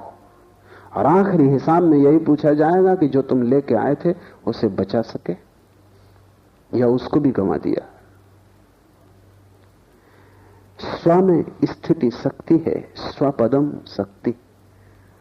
अपने में ठहर जाना, महाशक्तिवान हो जाना। महाशक्तिवान तो तुम हो, लेकिन तुम ऐसे हो जैसे कि किसी बाल्टी में 1000 छेद हो और कोई कुएं से पानी भर रहा हो। पानी भरता हुआ दिखाई पड़ता हर बार, क्योंकि जब तक बाल्टी पानी में डूबी रहती, बिल्कुल भरी रहती। जैसे ही बाल्टी पानी से ऊपर उठती, तुम खींचना शुरू करते हो कि 1000 मार्गों से पानी गिरना शुरू हो जाता। जब तक बाल्टी ऊपर आती तब तक उसमें कुछ भी नहीं बचता। 1000 वासनाएं तुम्हारे 1000 छेद हैं, उनसे तुम्हारी ऊर्जा खोती है। जब तक तुम सपना देखते हो तब तक बाल्टी भरी है, जब तक तुम कामना करते हो तब तक बाल्टी भरी है। जैसे ही कामना को कृत्य में लाते हो, जैसे ही खींचना शुरू करते हो कुएं से बाल्टी को, जैसे ही सपने को सत्य बनाने की कोशिश करते हो, ऊर्जा खोनी शुरू हो जाती। हाथ आते तक बाल्टी हाथ आ जाती है, 1000 छेद हाथ में आ जाते हैं, पानी की एक बूंद नहीं आती, प्यास उतनी की उतनी रह जाती। हर बार जब खींचते हो बड़ा शोरगुल मचता है कुएं में, और लगता है पानी चला आ रहा है, तूफान आ रहा है, हाथ कुछ भी नहीं आता।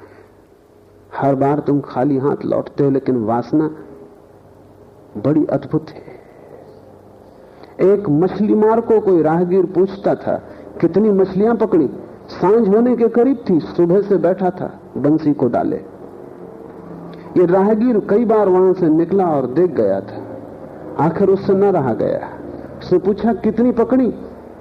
उस मच्छी मार ने कहा, जिस एक को मैं पकड़ने की अभी कोशिश कर रहा हूं ये, और अगर 2 और पकड़नी तो 3 होंगी। अभी पकड़ी एक भी नहीं है, जिसको पकड़ रहा हूं ये 1 और 2 और तो 3 होंगी। तुम हमेशा इस मच्छी मार की हालत में हो, जिसको पकड़ रहे हो ये 1 और 2 अभी सपने में, और ये भी अभी सत्य नहीं हुई है, और हिसाब 3 का है, और तुम बड़े प्रसन्न हो रहे हो। जब भी बाल्टी हाथ में आती तुम पाते हो फिर खाली आ गई। और ध्यान रहे, जितनी बार तुम डालते हो कुएं में, छेद उतने बड़े होते जाते हैं। इसलिए बच्चे प्रसन्न मालूम होते हैं, बूढ़े बिल्कुल उदास मालूम होते हैं। उनकी बाल्टी छेद ही छेद हो गई। कितनी बार डाल चुके, निकाल चुके, सब छेद बड़े हो गए, लेकिन फिर भी पुरानी आशा मरती नहीं। कभी तो भरी हुई आ जाएगी, क्योंकि भरी हुई दिखाई पड़ती है, फिर पानी गिरता हुआ भी दिखाई पड़ता है। शक्ति तो तुम्हारे पास है परमात्मा की, लेकिन मन तुम्हारे पास छेद वाली बाल्टी की तरह है। स्वपदम शक्ति का अर्थ है जब तुम वासनाओं में न दौड़ोगे। एक वासना गिरी, एक छेद बंद हुआ, वासनाएं गिर गई, सारे छेद खो गए, और तब तुम्हें किसी और कुएं में बाल्टी डालने की जरूरत नहीं, तुम खुद ही कुआं हो। बड़ी है ऊर्जा तुम्हारे पास। सिर्फ तुम्हारी व्यर्थ खोती शक्ति बच जाए तो तुम महा ऊर्जा लेकर पैदा हुए हो। तुम्हें कुछ पाना नहीं है, जो भी पाने योग्य है वो तुम्हारे पास है। सिर्फ उसे खोने से बचना है। परमात्मा को पाने का सवाल नहीं, सिर्फ खोने से बचना है। वो तुम्हें मिला ही हुआ है। कैसे तुम खो देते हो, यही बड़ी से बड़ी रहस्य की घटना है जगत में। तीसरा सूत्र है वितर्क, अर्थात विवेक से आत्मज्ञान होता है। एक एक सूत्र कुंजी की तरह है। पहला विश्व में मोड़ेगा स्वयं की तरफ। दूसरा स्वयं में ठहरना, ताकि तुम महा ऊर्जा को उपलब्ध हो जाओ। लेकिन कैसे तुम स्वयं में ठहरोगे, उसकी कुंजी तीसरे सूत्र में है। विवेक, वितर्क, आत्मज्ञानम। ये वितर्क शब्द समझ लेना जैसा है। तर्क तो हम जानते हैं, तर्क विज्ञान के हाथ है। वो आश्चर्य को काटने की तलवार है। तर्क काटता है, विश्लेषण करता है। तर्क बाहर जाता है, वितर्क भीतर जाता है। वो काटता नहीं, जोड़ता है। तर्क विश्लेषण है, एनालिसिस। वितर्क संश्लेषण, सिंथेसिस। फरीद हुआ एक फकीर, एक भक्त उसके पास एक सोने की कैंची ले आया। बड़ी बहुमूल्य थी, हीरे जवाहरात लगे थे। और उसने कहा कि मेरे परिवार में चली आ रही सदियों से, करोड़ों का दाम है इसका, मैं इसका क्या करूं, आपके चरणों में रख जाता हूं। फरीद ने कहा तू इसे वापस ले जा। अगर तुझे कुछ भेंट ही करना हो तो एक सुई डोरा ले आना, क्योंकि हम तोड़ने वाले नहीं, जोड़ने वाले। कैंची काटती। अगर भेंट ही करना हो एक सुई डोरा ले आना। तर्क कैंची की तरह काटता है। हिंदुओं में गणेश तर्क के देवता हैं, इसलिए चूहे पर बैठे। चूहे यानी कैंची, वो काटता है। चूहा जीवित कैंची है, वो काटते रहता है। गणेश उस पर बैठे, वो तर्क के देवता हैं। और हिंदुओं ने खूब मजाक किया गणेश का। उन्हें देख के अगर तुम्हें हंसी ना आए तो हैरानी की बात है। आती नहीं तुम्हें, क्योंकि तुम उनसे भी आश्वस्त हो गए कि वो ऐसे हैं, अन्यथा वो हंसी योग्य है। गणेश के शरीर को ठीक से देखो, वो सब ढंग से बेढंगा है। सिर भी अपना नहीं है, वो भी उधार है। तार्किक के पास सिर उधार होता है, बहुत बड़ा है, हाथी का है, लेकिन अपना नहीं। उधार सिर हाथी का भी हो तो किसी काम का नहीं, वो तुम्हें सिर्फ कुरूप करेगा। भारी भरकम शरीर है, चूहे पर सवार है। ये भारी भरकम शरीर देखने का ही है, सवारी तो चूहे की है। कितना ही बड़ा पंडित हो, लेकिन सवारी चूहे की है, वो कैंची, तर्क। फरीद ने ठीक कहा कि अगर भेंट ही करनी हो तो एक सुई धागा दे जाना, क्योंकि हम जोड़ते हैं। वितर्क जोड़ने की कला है। वितर्क शब्द का अर्थ होता है विशेष तर्क।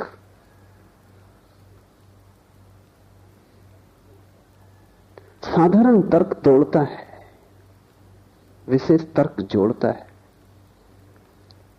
बुद्ध, महावीर, शिव, लाओस से वे भी तर्क करते हैं, लेकिन उनका तर्क वितर्क है। एक और तर्क है जिसको हम कुतर्क कहते हैं। 3 तरह की संभावनाएं। तर्क तोड़ता है, विश्लेषण करता है, लेकिन लक्ष्य उसका बुरा नहीं, आश्चर्य को हल करना है। उसे तोड़ने में रस नहीं है, तोड़ना प्रक्रिया है। लक्ष्य तो किसी सिद्धांत की उपलब्धि है जिससे कि आश्चर्य समाप्त हो जाए, चीजें साफ सुथरी हो जाएं। लक्ष्य सृजनात्मक है तर्क का, लेकिन जब तर्क का कोई लक्ष्य ही नहीं होता और सिर्फ तोड़ना ही लक्ष्य हो जाता है, जब मजा मारने में ही आने लगता, तब हम उसे कुतर्क कहते हैं। तर्क पागल हो जाए तो कुतर्क हो जाता है। विक्षिप्त अवस्था है तर्क की, तब वो पागल हो जाता, तब वो तोड़ने में लग जाता है। तब कोई और लक्ष्य नहीं रह जाता, नष्ट करने ही रसपूर्ण हो जाता है। वितर्क तर्क की अंतर यात्रा है। तुम यहां तक आए हो घर से चल के, तो नजर, तुम्हारी दृष्टि, तुम्हारी दिशा इस तरफ रही, मेरी तरफ रही, पीठ घर की तरफ हो गई थी। यहां से जब तुम लौटोगे घर की तरफ, रास्ता वही होगा। रास्ते में क्या फर्क पड़ना है, रास्ता वही होगा, सिर्फ दिशा बदल जाएगी। पीठ मेरी तरफ होगी, मुंह घर की तरफ होगा। तर्क और वितर्क में रास्ता तो वही है, इसलिए उसको वितर्क कहते हैं। विशेष तर्क, रास्ता तो वही है लेकिन दिशा बदल गई। पहले तर्क दूसरे की तरफ जा रहा था, पदार्थ की तरफ, अब अपनी तरफ आ रहा है, घर की तरफ। और दिशा बदलने से सारा का सारा गुणधर्म बदल जाता है। दूसरे की तरफ जाता था तो तोड़ के ही जाना जा सकता था, क्योंकि दूसरे में प्रवेश करना हो तो तोड़ के ही प्रवेश हो सकता है, और कोई उपाय नहीं। अगर तुम मेडिकल कॉलेज में जाओ तो वहां तुम विद्यार्थियों को काटते हुए पाओगे, मेंढक को काट रहे हैं, क्योंकि उसके भीतर जानना है, और तो कोई उपाय भी नहीं। मेंढक को काट के ही भीतर जाना जा सकता है, लेकिन खुद के भीतर जानना हो तो काटने का तो कोई भी जरूरत नहीं, क्योंकि तुम भीतर मौजूद ही हो। दूसरे को जानना हो तो तोड़ के जानना पड़ेगा, मार के जानना पड़ेगा, क्योंकि उसके भीतर प्रवेश का और कोई रास्ता नहीं। स्वयं को जानना हो तो तोड़ने और मारने का कोई सवाल नहीं, वहां तो तुम मौजूद ही हो। स्वयं को जानना हो तो सिर्फ आंख बंद कर लेनी काफी है। आंख बंद करने का नाम ध्यान है। बाहर से ध्यान हट जाए, भीतर चलने लगे तो तर्क वितर्क हो जाता है। वितर्क का ही दूसरा नाम विवेक है, होश, अवेयरनेस। और ये विवेक या वितर्क संश्लेषण की प्रक्रिया है। जैसे जैसे तुम भीतर आते हो वैसे वैसे तुम इकट्ठे होते जाते हो। ऐसा समझो कि एक वर्तुल है, बड़ी उसकी परिधि है, वर्तुल के मध्य में उसका केंद्र है। अगर तुम परिधि पर 2 बिंदु बनाओ तो दूर होंगे, फिर दोनों बिंदुओं से तुम 2 रेखाएं खींचना शुरू करो केंद्र की तरफ, तो जैसे जैसे दोनों रेखाएं केंद्र के करीब आएंगी वैसे वैसे पास आने लगेंगी, और पास और पास, और जब केंद्र पर दोनों आ जाएंगी तो एक ही रेखा रह जाएगी, दो नहीं, केंद्र पर मिल जाएंगी। अगर इन्हीं दो रेखाओं को तुम परिधि के बाहर फैलाते चले जाओ तो ये दूर होती जाएंगी, और दूर और दूर और दूर, अनंत आकाश में इनकी अनंत दूरी हो जाएगी। तुम्हारे भीतर से जब तुम बाहर की तरफ जाते हो तो चीजें एक दूसरे से दूर होती जाती, फासला बढ़ता जाता है। इसलिए हजार तरह के विज्ञान पैदा हो गए, होंगे ही, क्योंकि फासला बड़ा होता जाता है। रोज नए विज्ञान पैदा हो रहे हैं, क्योंकि जैसे जैसे हम आगे बढ़ते हैं और फासला हो जाता है। वैज्ञानिक बहुत परेशान है, क्योंकि वे कहते हैं एक विज्ञान की भाषा दूसरे की समझ में नहीं आती, और अब ऐसा एक भी आदमी पृथ्वी पर नहीं जो सभी विज्ञान को समझता हो, जो सभी के बीच कोई संश्लेषण कर ले। ऐसा तो बहुत कठिन हो गया मामला, एक ही विज्ञान को जानना असंभव जैसा है। तो दुनिया में ज्ञान बहुत है लेकिन संश्लेषण बिल्कुल खो गया। और धर्म एक है, उनके नाम कितने ही अलग हों, क्योंकि जैसे ही कोई व्यक्ति भीतर की तरफ आता है फासला कम होने लगता है, केंद्र पर सब चीजें जुड़ जाती। केंद्र परम संश्लेषण, अल्टीमेट सिंथेसिस है। वितर्क अर्थात विवेक से आत्मज्ञान होता है। तोड़ो मत, बाहर मत जाओ, दूसरे पर ध्यान मत रखो, भीतर ध्यान लाओ, जोड़ो, धीरे धीरे सरकते आओ केंद्र की तरफ, उस जगह पहुंच जाओ जहां तुम्हारे प्राणों का मध्य बिंदु है। वहां ठहर जाओ, वहां ऊर्जा उत्पन्न होगी। वो जो हम प्रकाश देखते हैं बुद्ध और महावीर में, वो जो हम आनंद देखते हैं कृष्ण में, मीरा में, चैतन्य में, वो किस बात का आनंद है? वो रोशनी किस बात की खबर है? वे उस जगह पहुंच गए जहां अनंत ऊर्जा का स्रोत है। अब वे दरिद्र नहीं है, अब वे दीन नहीं है, अब वे किसी से मांग नहीं रहे हैं, अब वे सम्राट हो गए। उनका सम्राट होना तुम्हारी भी संभावना है, लेकिन एक एक कदम उठाना जरूरी है। विस्मय, स्वामी स्थिति की धारणा, वितर्क से स्वयं तक पहुंचने का उपाय, और चौथा सूत्र है लोकानंदा समाधि सुखम। अस्तित्व का आनंद भोगना समाधि सुख है। और जब तुम स्वयं में पहुंच गए, ठहर गए, तो तुम अस्तित्व की गहनतम स्थिति में आ गए। वहां सघनतम अस्तित्व है, क्योंकि वहीं से सब पैदा हो रहा है। तुम्हारा केंद्र तुम्हारा ही केंद्र नहीं, सारे लोक का केंद्र है। हम परिधि पर ही अलग अलग हैं। मैं और तू का फासला शरीरों का फासला है। जैसे ही हम शरीर को छोड़ते और भीतर हटते हैं, वैसे वैसे फासले कम होने लगते हैं। जिस दिन तुम आत्मा को जानोगे उसी दिन तुमने परमात्मा को भी जान लिया। जिस दिन तुमने अपनी आत्मा जानी उसी दिन तुमने समस्त की आत्मा जान ली, क्योंकि वहां केंद्र पर कोई फासला नहीं, परिधि पर हम में भेद है, वहां भिन्नताएं, केंद्र में हम में कोई भेद नहीं, वहां हम सब एक अस्तित्व रूप है। शिव कहते हैं उस अस्तित्व को स्वयं में पाकर समाधि का सुख उपलब्ध होता है। समाधि सुखम, इस शब्द को समझ लेना जरूरी है। तुमने बहुत से सुख जाने, कभी भोजन का सुख, कभी स्वास्थ्य का सुख, कभी प्यास लगी तो जल से तृप्ति का सुख, कभी शरीर भोग का सुख, संभोग का सुख। तुमने बहुत सुख जाने, लेकिन इन सुखों के संबंध में एक बात समझ लेनी जरूरी है, और वो ये कि उन सुखों के साथ दुख जुड़ा हुआ है। अगर तुम्हें प्यास न लगे तो पानी पीने की तृप्ति भी ना होगी।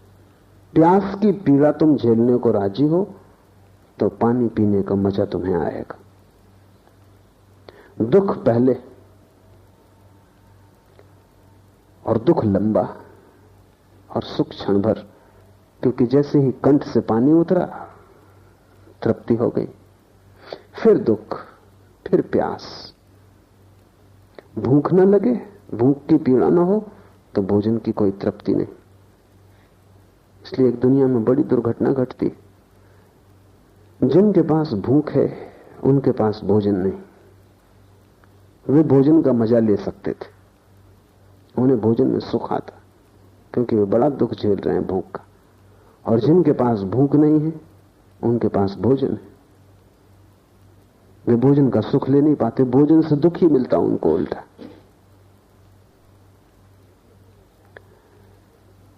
जब तक तुम्हें प्यास लगती है तभी तक तुम्हें पानी की तृप्ति है, लेकिन तुम ऐसा जीवन जी सकते हो जिसमें प्यास ना लगे। धूप में मत जाओ, श्रम मत करो, आराम से घर में रहो, प्यास ना लगे। तब तुम सोचते हो कि अब खूब मजे से पानी पियो और सुख भोगो, तो तुम पाओगे अब पानी पीने में कोई सुख नहीं। जिस आदमी ने दिन भर श्रम किया है उसे ही रात सोने का सुख मिलेगा। अभी बड़ी कठिन बात हो गई। अगर रात सोने का सुख चाहिए तो दिन मजदूर जैसी जिंदगी चाहिए। कठिनाई यह है कि दिन तो तुम चाहते हो एक अमीर सम्राट जैसा, और रात की नींद भी मजदूर जैसी। ये नहीं हो सकता। बाहर के जगत में सुख और दुख जुड़े हैं, इसलिए जिस दिन तुम्हारे पास महल आ जाएगा उसी दिन नींद खो जाएगी। जिस दिन तुम सैया का इंतजाम कर लोगे सुखद, उसी दिन तुम पाओगे करबड़ बदलने के सिवा और कोई उपाय नहीं। और देखो मजदूर को, वो सो रहा है वृक्ष के नीचे, कंकड़ पत्थरों का भी उसे पता नहीं, मच्छर भी काट रहे हैं उसका भी उन्हें कुछ पता नहीं, गर्मी है पसीना बह रहा उसका भी उसे कुछ पता नहीं। ये सब गौण है। उसने दिन भर इतनी पीड़ा झेल ली है कि रात का सुख अर्जित कर लिया। दुख की कीमत चुकानी पड़ती है सुख पाने के लिए संसार में। यहां हर सुख के साथ दुख जुड़ा है, और आदमी यही एक मजबूरी में उलझा हुआ है। वो चाहता है सुख बचे और दुख कट जाए। ये नहीं हो सकता। यही हमने हजारों साल से कोशिश की कि दुख कट जाए और सुख बच जाए। हम जो कर रहे हैं कोशिश वो संभव नहीं हो पाती। निश्चित दुख कट जाता है लेकिन उतना ही सुख कट जाता है। दुख हम चाहते नहीं, सुख हम चाहते हैं, इसलिए बड़ी झंझट है। समाधि सुख का क्या अर्थ है जिसके साथ दुख बिल्कुल नहीं। समाधि सुख किसी प्यास की तृप्ति नहीं। समाधि सुख किसी भूख में लिया गया भोजन नहीं। समाधि सुख श्रम करके रात में ली गई निद्रा का सुख नहीं है।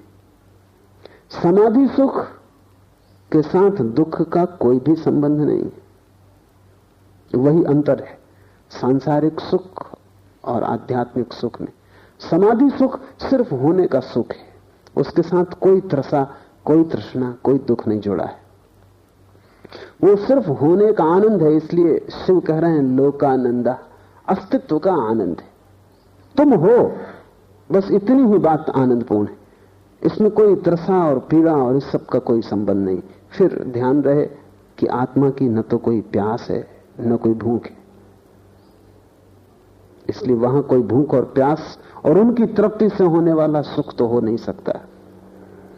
सारी भूख प्यास शरीर की है, इसलिए शरीर के सुख दुख से जुड़े ही रहेंगे। जो आदमी भी शरीर के सुख लेना चाहता है उसे दुखों की तैयारी रखनी चाहिए, और जितनी वो दुख की तैयारी रखेगा उतने ही शरीर के सुख ले सकता है। आत्मा का सुख शुद्धतम सुख है, वहां दुख का कोई उपाय नहीं है, लेकिन वो केंद्र पर घटता है। परिधि पर तो तुम शरीर हो, शरीर परिधि है, वो तुम्हारा घेरा है घर का, वो तुम नहीं हो। वो तुम्हारा बाहरी वर्तुल है, केंद्र पर तुम आत्मा हो। वहां एक नए सुख का आविर्भाव होता है। वो सुख सिर्फ होने का सुख है, सिर्फ होना मात्र। वहां दुख की कोई खाई नहीं है और वहां सुख का कोई शिखर नहीं।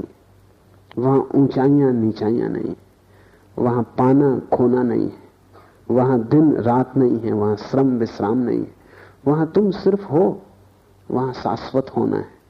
उस शाश्वत होने की एक दशा है जो बड़ी रसपूर्ण है। उस रस में कभी विघ्न नहीं पड़ता। इसलिए उसे संत सनातन शाश्वत कहते हैं, नित्य कहते हैं। उस रस में कभी भी बाधा नहीं आती। कबीर ने कहा है वहां अमृत रस झरता ही रहता है, एक सा एक रस। यहां भी वर्षा होती है, लेकिन उस वर्षा के लिए गर्मी का होना जरूरी है। जब गर्मी से तुम उत्तप्त हो जाते हो, पृथ्वी दरार पड़ जाती है, सब तरफ वृक्ष चीख पुकार करने लगते हैं, सब तरफ त्राह त्राह मच जाती है गर्मी से, तब वर्षा होती। तुम कहोगे ऐसा बेहुदा नियम क्यों है? ऐसा क्यों नहीं है कि वर्षा हो और त्राही त्राही ना हो? लेकिन तब तुम्हें पूरी व्यवस्था समझनी पड़े, गणित समझना पड़े। ये त्राही त्राही मचे तो ही बादल निर्मित होते। जब भयंकर धूप पड़ती है तो पानी भाप बनता है। जब पानी भाप न बने तो वर्षा नहीं हो सकती।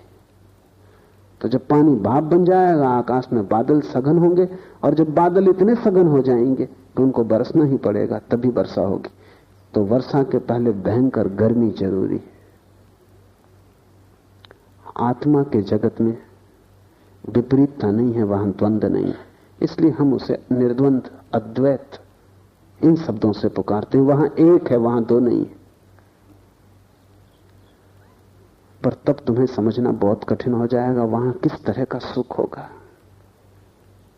क्योंकि ऐसा तो तुम्हें कोई सुख पता नहीं जिसके साथ दुख ना जुड़ा हो। कोई पूछ रहा था सिगमंड फ्रायड से कि विक्षिप्तता की क्या परिभाषा है और विक्षिप्तता तक लोग कैसे पहुंच जाते हैं। सिगमंड फ्रायड ने बड़ा अद्भुत उत्तर दिया। उसने कहा विक्षिप्तता और सफलता इनकी एक ही परिभाषा है, और जो ढंग सफलता तक पहुंचने का है वही ढंग विक्षिप्तता तक पहुंचने का है। क्योंकि जब तुम सफल होना चाहते हो तो तुम तन जाते हो, जब तुम सफल होना चाहते हो तो तुम लड़ते हो, जब तुम सफल होना चाहते हो तो तुम्हारे रात दिन चिंता से भर जाते, जब तुम सफल होना चाहते हो तो प्रतिपल तुम भयभीत होते हो कि पता नहीं जीत पाओ न जीत पाओ। तुम अकेले ही नहीं हो सफलता के लिए, करोड़ों प्रतिद्वंदी। तब तुम्हारी रात दिन चिंता, पीड़ा, तनाव, तुम कपते ही रहते हो, पता नहीं क्या होगा क्या नहीं होगा। और यही तो पागल होने का भी रास्ता है। तो जिनको तुम सफल कहते हो, अगर तुम उन्हें बहुत गौर से देखो तुम्हें उन्हीं तनाव की और बेचैनी की अवस्थाओं में पाओगे जिनमें तुम पागलों को पाते हो। ऐसा हुआ कि जब रूस में खुर्शीव प्रधानमंत्री था तो एक पागलखाना देखने गया। कुछ जरूरी बात उसे याद आ गई तो उसने अपने सेक्रेटरी को फोन करना चाहा, लेकिन बड़ी मुश्किल थी। वो लड़की जो ऑपरेटर होगी बीच में, उनको ध्यान ही नहीं दे रही थी। ध्यान न देने का कारण भी था जो पीछे साफ हुआ। खुर्शीव ने बार बार उससे कहा कि शीघ्र नंबर दो। उस लड़की कोई फिक्र ही नहीं की। तो खुर्शीव ने कहा, लड़की तू समझती मैं कौन हूं? जो कि सदा ही सफल पद पर, धन पर पहुंचे आदमी की धारणा भीतर वो पूरे वक्त 24 घंटे कहता रहता, पता है मैं कौन हूं। चाहे बोले ना बोले, भीतर वो यही बोलता रहता, पता है मैं कौन हूं। क्योंकि इसी के लिए तो सारा गंवाया है, इसी पता करवाने के लिए। आखिर नहीं रहा गया। उसने कहा, लड़की तुझे पता है मैं कौन हूं? मैं खुर्शीव बोल रहा हूं, प्रधानमंत्री। उस लड़की ने कहा, मुझे पता नहीं कि आप कौन है, लेकिन मुझे पता है कि आप कहां से बोल रहे हैं, पागल खाने से।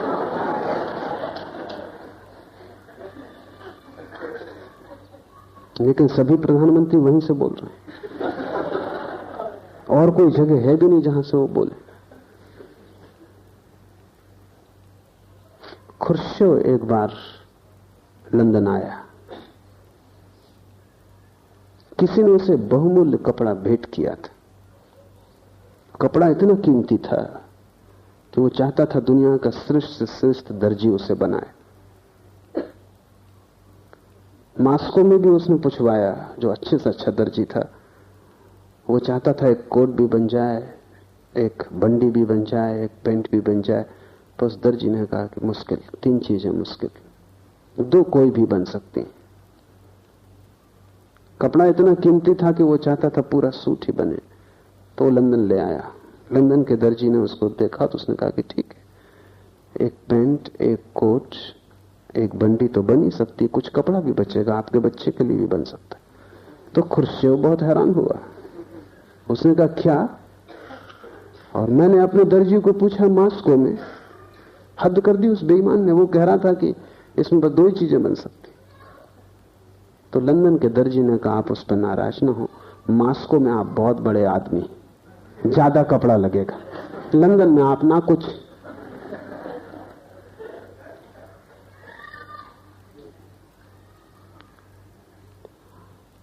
आदमी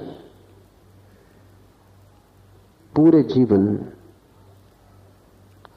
जिन जिन सुखों की खोज में, सफलताओं की, महत्वाकांक्षाओं की खोज में होता है, उनके साथ साथ उतने दुख झेलने की तैयारी में से गुजरना पड़ता है, और वो दुख तोड़ जाते हैं।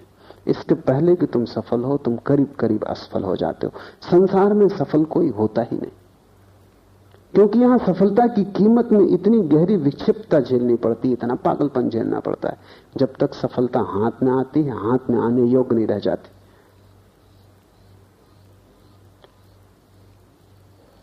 समाधि का सुख बिल्कुल भिन्न है। वहां मूल्य तुम्हें चुकाना नहीं, क्योंकि जो तुम पाने चले हो वो अभी मौजूद है इसी वक्त। वो कोई भविष्य नहीं है कि जिसके लिए तुम्हें यात्रा करनी पड़े, चलना पड़े, मेहनत करनी पड़े। वो अभी मौजूद है, इसी वक्त मौजूद है। वो तुम्हें मिला ही हुआ है, वो तुम्हारी स्वभाव सिद्ध संपदा है, और उसकी कीमत में कोई दुख नहीं है। लेकिन तब उसका स्वाद कैसा होगा? तुमने जो भी सुख जाने हैं उनमें से किसी से भी उसके स्वाद का पता नहीं चल सकता, क्योंकि उन सब में दुख मिश्रित है। तुमने जो जो अमृत जाना है, चखा है, उस सब में जहर पड़ा हुआ है, क्योंकि शरीर के साथ ही ये होगा ही। शरीर में जन्म और मृत्यु दोनों जुड़ी हैं, अमृत और जहर दोनों पड़े हैं। शरीर से तुम जो भी सुख जानोगे उसमें दुख रहेगा ही, लेकिन आत्मा सिर्फ अमृत है, उसकी कोई मृत्यु नहीं, वो शाश्वत है, वहां विपरीत नहीं है, वो सिर्फ जीवन है, शुद्ध जीवन है। इसलिए तुमने जो भी सुख चखे हैं उनकी तिक्तता, उनका कड़वाहट छोड़ दो, उनकी तिक्तता को बिल्कुल हटा दो, तो तुम कल्पना शायद थोड़ी सी कर पाओ। तुमने जो भी सुख जाने उन सब में से उनका विपरीत जो दुख का हिस्सा है वो अलग कर दो, तो थोड़ी सी तुम्हें झलक कल्पना में आ सकती है। लेकिन वो झलक भी पक्की खबर ना देगी, क्योंकि परिधि पर सिर्फ झलकें मिलती हैं। क्योंकि तुम कितना ही सोचो, जो तुमने नहीं चखा है उसके तुम प्रत्यय और धारणा ना बना सकोगे, चलना ही पड़ेगा।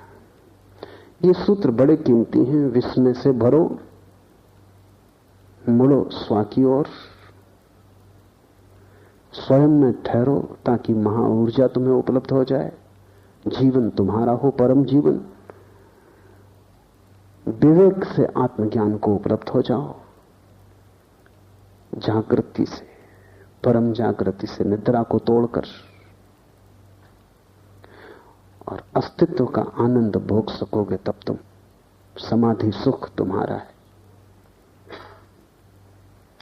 समाधि सुख के संबंध में कुछ बातें और। एक, जीवन में जो भी सुख तुम भोगते हो वो बहुत सी बातों पर निर्भर करेगा। तुम्हारी योग्यता, अयोग्यता, शिक्षा, अशिक्षा, शक्ति, सामर्थ्य, परिवार, संबंध, सब पे निर्भर करेगा। तुम अकेले नहीं हो वहां। अगर गरीब घर में पैदा हुए हो तो उसी सुख को पाने में तुम्हें जीवन भर गंवाना पड़ेगा। अमीर घर में पैदा हुए हो, जल्दी पहुंच जाओगे। अगर बुद्धिमान हो, चालाक हो, होशियार हो गणित में, तो जल्दी पहुंच जाओगे। अगर बुद्धू हो, काफी भटकोगे, पहुंच जाओ, संदिग्ध है। शरीर रुग्ण है, मुश्किल पड़ेगा। शरीर स्वस्थ है, जल्दी पहुंच जाओगे। संयोगिक है, हजार बातों पर निर्भर है। लेकिन समाधि सुख किसी बात पर निर्भर नहीं है, अनकंडीशनल है, बेशर्त है। न तुम्हारी बुद्धि पर, न तुम्हारे शरीर पर, न तुम्हारी योग्यता अयोग्यता पर, न तुम्हारी शिक्षा परिवार पर, सुंदर कुरूप स्त्री पुरुष किसी बात पर निर्भर नहीं, शूद्र ब्राह्मण हिंदू मुसलमान किसी बात पर निर्भर नहीं, जवान वृद्ध कुछ किसी बात पर निर्भर नहीं, बेशर्त सुख है। क्योंकि वो तुम्हारी संपदा है, वो तुम्हारे पास है ही, तुम उसे लेकर ही पैदा हुए हो। तुमने उस तरफ ध्यान नहीं दिया, बस इतनी ही बात है। तुमने विस्मरण किया है, तुमने खोया नहीं। सिर्फ आंख लौटाओ, मुड़ो पीछे की तरफ और अपने को देख लो। तो ऐसा कुछ नहीं कि बुद्धिमान ज्यादा समाधि सुख पा लेंगे, बुद्धू वंचित रह जाएंगे, ऐसा कुछ भी नहीं। बे पढ़े लिखे भी वहां पहुंच जाते हैं, कबीर भी वहां पहुंच जाता है, निपट गंवार बुद्ध भी वहां पहुंचते हैं। और जब दोनों पहुंच जाते हैं तो जरा भी फर्क नहीं है। समाधि सुख जीवन का स्वरूप है। तुम्हारी बाहरी परिधि काली है या गोरी, स्वस्थ या सुंदर, रुग्ण गैर रुग्ण, तुम्हारी बुद्धि में बहुत से शब्द भरे हैं कि थोड़े, शास्त्र तुमने ज्यादा जाने की कम, इस सब से कोई भी संबंध नहीं। तुम्हारा होना पर्याप्त है, तुम हो इतना काफी है। इसलिए समस्त ध्यान शुद्ध होने की खोज है। जहां तुम शरीर को भी भूल जाओगे, मन को भी भूल जाओगे, वहीं तुम्हें आत्मा का समाधि सुख, अस्तित्व का आनंद उपलब्ध होना शुरू हो जाएगा।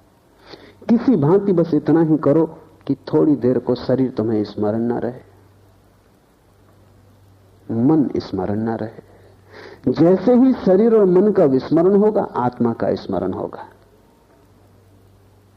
जब तक तुम्हें शरीर और मन का स्मरण रहेगा, आत्मा का स्मरण ना रहेगा।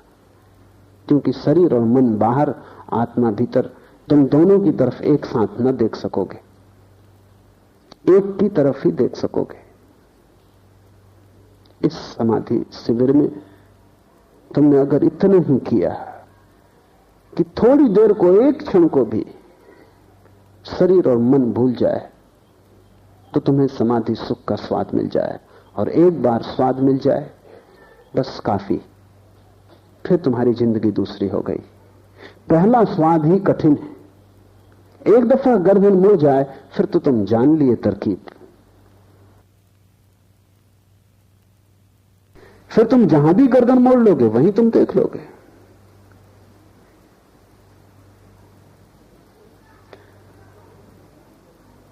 पहली गर्दन का मोड़ना ही सारा श्रम लेता है। एक बार कुंजी हाथ में आ गई फिर तुम मालिक हो, फिर जब चाहा तब तुम मजे से संसार में घूमो। तुम्हारे समाधि सुख को कोई छीन ना सकेगा। तुम दुकान पर बैठो, तुम समाधि सुख में रहोगे। तुम बाजार में रहो, तुम समाधि सुख में रहोगे। एक बात घटना शुरू होगी कि जो तुम्हारी बाहर सुखों की बड़ी दौड़ है वो अपने आप छीन होती जाएगी। क्योंकि जब महान सुख हाथ में आ जाए तो क्षुद्र सुखों की चिंता कौन करता है। जब हीरे जवाहरात हाथ में आ जाएं तो कंकर पत्थर आदमी अपने आप फेंक देता है, उन्हें फिर त्यागना नहीं पड़ता। इसलिए मैं निरंतर कहता हूं, ज्ञानी कभी कुछ त्यागता नहीं, जो व्यर्थ है वो छूट जाता है। अज्ञानी त्यागते, क्योंकि त्याग उन्हें कष्टपूर्ण है, उन्हें सार्थक का तो कोई पता नहीं, और व्यर्थ को छोड़ने की कोशिश करते। मन पकड़ता है, क्योंकि मन कहता है यदि इसको छोड़ दे रहा है जो हाथ में, और जो हाथ में नहीं है उसका क्या भरोसा, वह है भी या नहीं ये भी संदिग्ध है। तो मैं तुमसे कुछ भी त्यागने को नहीं कहता, मैं तुमसे सिर्फ उसका स्वाद लेने को कहता हूं। वो स्वाद तुम्हारे जीवन में महात्याग हो जाएगा। उस स्वाद के बाद तुम्हें दिखाई खुद ही पड़ जाएगा क्या व्यर्थ है, और जो व्यर्थ है उसे कोई भी नहीं पकड़ता, उसे तो लोग अपने आप ही छोड़ने लगते हैं। सुना है मैंने, बंगाल में एक संत हुए युक्तेश्वर गिरी, एक धनी समृद्ध व्यक्ति उनके पास आया और कहने लगा, आप महात्यागी हैं, गिरी खिलखिला के हंसने लगे और उन्होंने अपने शिष्यों से कहा कि देखो, ये खुद आदमी महात्यागी है और मुझको महात्यागी कहता, तू मुझको मत फंसा। वो आदमी चौंका, उसने तो प्रशंसा में कहा था। शिष्य भी चौंके क्योंकि गिरी त्यागी थे, इसमें कोई संदेह ही ना था। शिष्यों ने कहा हम समझे नहीं, वो आदमी ठीक ही कहता है। गिरी ने कहा ऐसे समझो कि हीरा पड़ा है और पत्थर पड़ा है, ये आदमी पत्थर पकड़े, मैं हीरा पकड़े और ये मुझको त्यागी कहता। कौन त्यागी है? महावीर त्यागी है कि तुम? बुद्ध त्यागी है कि तुम? तुम ही त्यागी हो, क्योंकि कचरे को पकड़े हो, समाधि सुख को छोड़ रहे हो और व्यर्थ क्षुद्र परिधि पर घटने वाली दुख मिश्रित घटनाएं, जहां कुछ भी शुद्ध नहीं है, जहां सभी अशुद्ध है, जहां सभी बासा है, उच्छिष्ट है, उसे तुम पकड़े बैठे हो। संसारी महात्यागी है, लेकिन संसारी सन्यासियों को त्यागी समझते, उनको लगते हैं सन्यासी त्यागी। सच में तो वो दया करते हैं कि बेचारे सब छूट गए, सब छोड़ दिया, कुछ भोगा नहीं। सम्मान भी करते हैं, भीतर गहरे मन में दया भी करते हैं कि ना समझ, बिना भोगे सब छोड़ दिया। कुछ तो भोग लेते, उन्हें पता ही नहीं कि वो किससे कह रहे हैं। सन्यासी को महाभोग उपलब्ध हुआ है, अस्तित्व ने उसे महाभोग में आमंत्रित कर लिया है। तुमसे मैं छोड़ने को नहीं कहता, तुमसे मैं जानने को कहता हूं, स्वाद लेने को कहता हूं। वही स्वाद तुम्हारे जीवन में धीरे धीरे जो व्यर्थ है उसका कटना हो जाएगा। व्यर्थ छूट ही जाता है, उसे छोड़ना नहीं पड़ता है। आज इतना ही।